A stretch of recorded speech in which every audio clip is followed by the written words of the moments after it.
is this Herman Cain? Herman Cain is regular folk. Herman Cain is a non-politician. He's a businessman. He's a problem solver. He's a family man, married to the same lady for 42 years, got 2 grown kids. Good thing they're out and got jobs. I call it grown and gone. And we got 3 grandkids. And it's the grandkids that inspired me to start thinking about running for president of the United States, because this nation is on the wrong track, and there are a lot of people who feel the same way. And I could not sit back and consider doing what I could do to try to get it back on the right track. The citizens movement that's going on across this country that many of you are a part of is making exactly the same statement. We got to get back on the right track. And it reminds me of how the founders had this spirit, despite the odds, to envision the greatest country in the world. They hadn't taken a poll to see how the public felt about starting a revolutionary war. They knew that they wanted a nation built upon unalienable rights.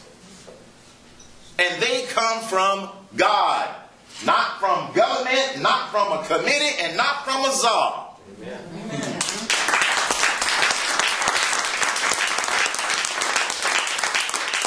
And that's the same spirit that is rekindling the movement going on in this country. Now, I know that we have a very impressive field of potential nominees for the Republican nomination. But I represent an alternative to those that have been in politics. And often reporters will sometimes ask, well, don't you think that the voters are going to hold it against you? That you've never held public office? And I point out to them, well, most of the people in Washington, D.C. have held public office. How's that working out for you? Einstein said if you keep doing the same things the same way, expecting a different result, that's insanity. We have been insane for decades.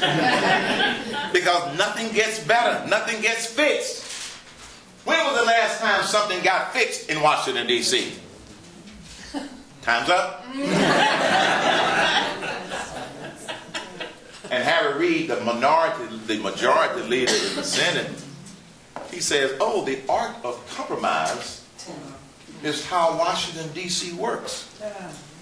What that means is you're never going to get the right solution to anything unless you have the right leader in the White House. And that's what this is about. The only person in Washington, D.C. that can single-handedly change the culture or change the direction is the president.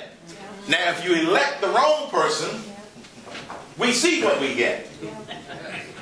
And so our challenge is we've got to elect the right person who is not afraid to be a president of the people, by the people and for the people. That simply means somebody that's regular folk. I've actually run a company. I've actually signed a payroll. I've actually created jobs. You know, stuff that they don't know anything about in Washington, D.C.